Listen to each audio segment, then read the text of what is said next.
Nous avons eu notre entretien avec le Premier ministre qui a terminé l'entretien en nous disant qu'il nous avait écoutés.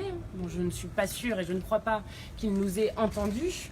Donc nous sommes venus porter d'abord l'alerte et dire à quel point nous étions inquiets de la situation de pourrissement dans lequel le gouvernement enfermait aujourd'hui des gens qui, pour beaucoup, sont depuis 3 semaines sur des barrages et sont devant des barrages non pas de gaieté de cœur mais parce qu'ils n'en peuvent plus, parce qu'ils ne peuvent pas faire autrement, parce qu'ils sont en souffrance et qu'au vu des récents événements en termes de violence du côté des manifestants, avec une personne qui a perdu sa main avec une grenade de désencerclement, avec une personne qui est morte aujourd'hui à Marseille du fait de ses blessures d'une grenade, que nous étions extrêmement inquiets de cette situation de pourrissement qui mettait à la fois la sécurité, la sûreté des manifestants en danger, mais aussi les forces de l'ordre dans leur mission de service public, de sûreté publique, et avec des policiers qui sont complètement épuisés, qui sont complètement dépassés.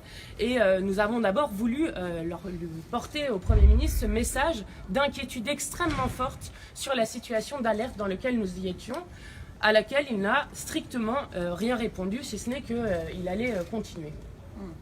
Ensuite, nous lui avons indiqué que c'est lui qui avait les clés de la situation, puisqu'il était en mesure de choisir un autre scénario que celui qui a été choisi pour l'instant par le pouvoir, c'est-à-dire ce scénario du pourrissement, en regrettant le fait que cette réunion et ces phases d'échange aient lieu après plus de 3 semaines de mobilisation et après une montée des tensions dans le pays qui mettent à rude épreuve à la fois les citoyennes et les citoyens et aussi les forces de police.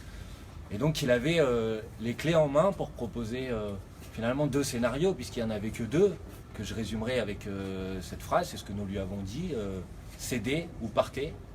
Céder, c'est-à-dire revenir sur la hausse de la taxe sur les prix des carburants. On estime à entre 3 et 4 milliards d'euros le montant que ceci rapporte au pays. Et donc nous lui proposons et nous lui avons proposé dans ce cas-là de rétablir l'impôt sur la fortune, puisque c'est le même montant. Les examens budgétaires sont en cours à l'Assemblée nationale. Il est possible de faire ce rétablissement d'impôt sur la fortune et cette annulation de la hausse. Ça sera un équilibre budgétaire. Et parce que nous pensons que la transition écologique doit être une priorité, nous lui avons aussi dit qu'il peut, dans le même examen budgétaire, prendre les 40 milliards d'euros qui sont attribués au crédit impôt compétitivité emploi pour les investir dans la transition écologique. Donc c'était le premier scénario qu'il pouvait choisir, celui du recul, en disant bon, on a fait une erreur, on n'a pas compris les revendications et la colère qui s'expriment dans le pays. Et nous lui avons dit que s'il n'était pas en capacité de le faire, eh ben, il y avait une deuxième solution, c'était qu'il s'en aille, qu'on avait bien compris qu'il n'était pas du pouvoir du Premier ministre de demander la dissolution de l'Assemblée nationale, mais qu'il pouvait en faire la proposition au président de la République, puisque manifestement on observe un écart entre la mobilisation dans le pays sur cette question, et entre 70 et 80% des Français qui soutiennent la mobilisation des Gilets jaunes, et la représentation à l'Assemblée nationale, qui est à entre 60 et 70% de députés qui sont favorables aux mesures qui ont provoqué ce mouvement des Gilets jaunes. Donc vous voyez, il y a une distorsion dans la représentation nationale aujourd'hui. Et si le Premier ministre n'est pas en capacité d'envoyer des signaux forts pour montrer qu'il a entendu la colère et l'indignation et l'exaspération qui s'expriment dans le pays, il faut qu'il s'en aille et il faut revenir devant les électeurs.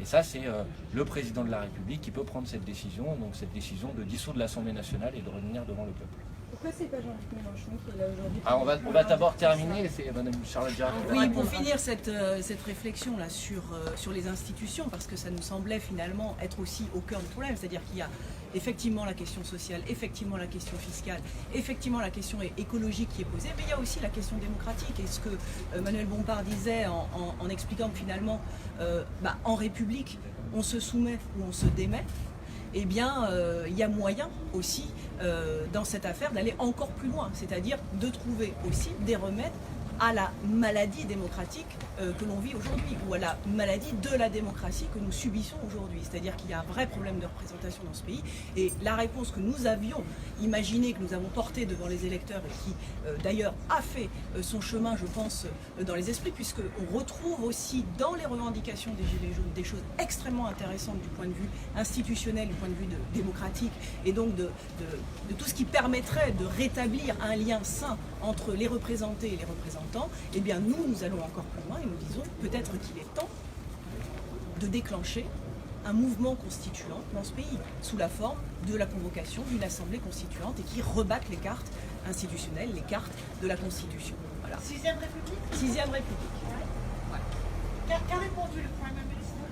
Il a exclu, il a écarté cette possibilité en disant que bien, ça ne faisait pas partie de leur agenda politique, que leur réforme des institutions était effectivement en cours, mais on sait ce qu'elle signifie, c'est-à-dire toujours plus de pouvoir pour l'exécutif et toujours moins de pouvoir pour le législatif, c'est-à-dire la représentation nationale. Donc on voit bien que là, pour le coup, cette réforme est complètement à côté de la plaque en matière de réponse rationnelle à une crise politique majeure qui s'exprime, on le voit aujourd'hui, de la manière de plus en plus violente. Franck Riester a dit que le Premier ministre devait annoncer quelque chose d'important dans les prochains jours. Vous en savez plus? Eh bien non.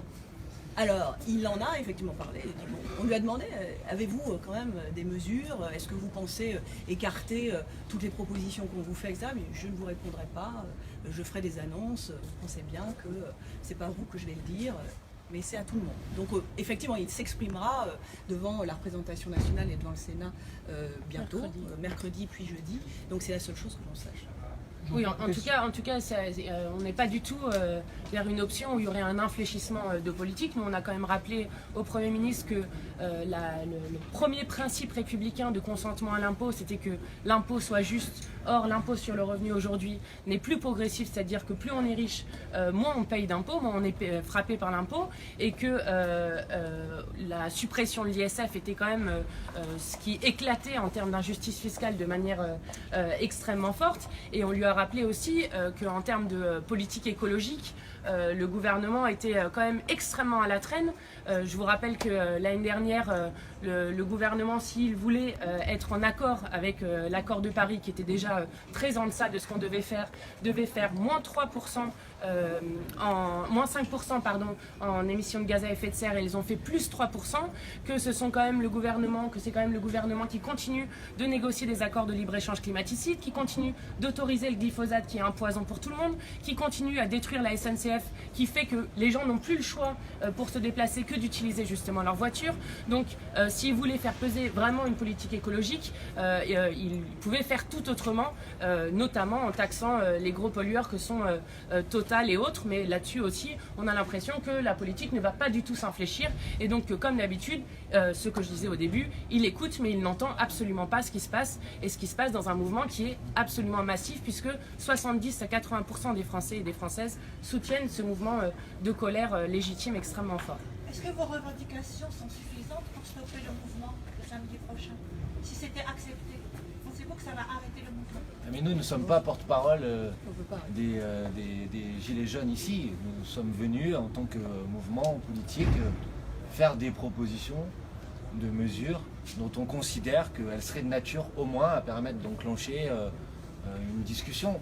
Et nous avons dit au Premier ministre que si dans les mesures qu'il devait annoncer, il n'y avait pas l'annulation de la hausse sur les prix de la taxe sur les prix des carburants, de notre point de vue en tout cas, elle ne serait pas de nature à pouvoir être entendue. Maintenant, en ce qui concerne le mouvement lui-même, c'est aux représentants, aux personnes engagées sur les barrages de répondre à votre question, et ce n'est certainement pas à nous de le faire. Nous en respectons depuis le début le caractère auto-organisé, et nous sommes donc pas habilités à répondre à votre question.